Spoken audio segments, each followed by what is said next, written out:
Hello and welcome. Today we're going to talk a bit about flooring and insulation because that was super exciting. So I realized the big thing to remove the floor in the van is that you need a ratchet with the correct bits. I started using the wrong bits. It was a bit too small for the bolt itself, so I ended up destroying a lot of bolt, and I had to drill right through it instead, and ended up becoming really smoky because it becomes really hot, which was kind of cool. So to remove the floor, really have a ratchet with the correct bit and you will be golden. After that, it was quite difficult to remove the floor because it was kind of sticking to the floor itself, to get it plain with the floor, which took a lot of time and effort, which is not really what you want to do, but it's always different ways around to make sure that you get the result that you want. Here you go. Got some cleaning to do, and well, guess we need to get this guy off. But one step closer. Amazing. Thank you. I did a lot of cleaning off, so sanding the floor to get off all the dirt, and then vacuum and sweeping, because I'm going to use spray glue, so that's really important that you have a clean surface.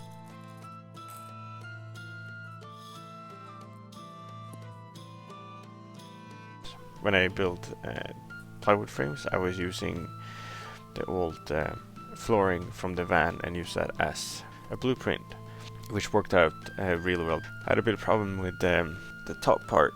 Somehow I ended up thinking wrong and things become of the wrong size, and I had to recut a couple of times to actually make it work and fit.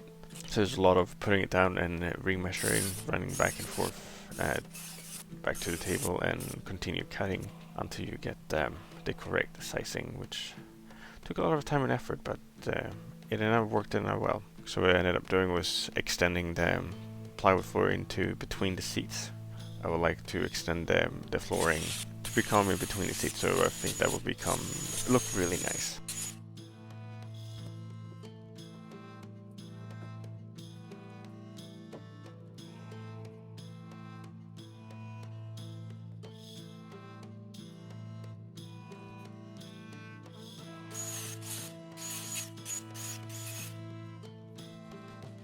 So after quite a few tries, I managed to actually get it to work out really perfectly well with it. And in the end, the flooring worked out really well. It's a bit off, tiny bit off, which is something I noticed, but in the end, it worked out really well having the 1/2 inch plywood.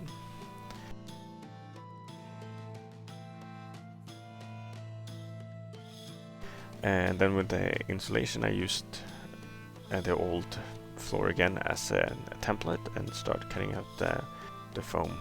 This is a rigid form, C200 with the Pink Panther, and this is really important. Use a sharp knife, you don't need to use a saw, and you are golden to do it. At the front it becomes a lot of small pieces, which was fine. It was going to become a puzzle, which was a lot of fun. So I wanted to use the old screw holes, the bolt holes that was holding down the old floor. So here I was cutting the old floor into pieces to be easier to use it.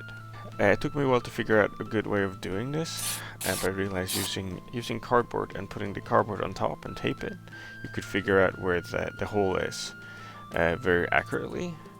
I would manage to make most of the holes actually work. I had some problems with 2 of them, which ended up becoming a lot of work to actually fix it. But it was very straightforward. You use some cardboard, you cut it out, and you put it over the hole. And then before you tape it down, you screw it in with the bolt, and then you will figure out exactly where the hole for the bolt will be.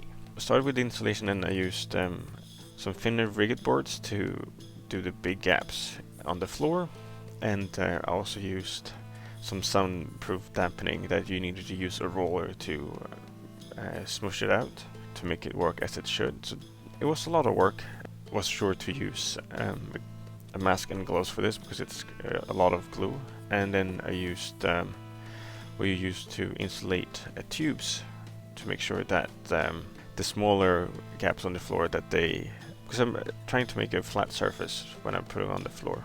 It turned out really well. I realized I should have made a frame on the floor itself instead of just putting the full rigid board. So because I realized that it would be easier to really fasten the plywood on top if you would have a kind of a frame right on top of the floor, because then you can really control how you fasten that into the metal floor itself, and then when you put in the plywood you can just mark out where those kind of frames are. I've seen a lot of other people doing it. I thought this would work out great.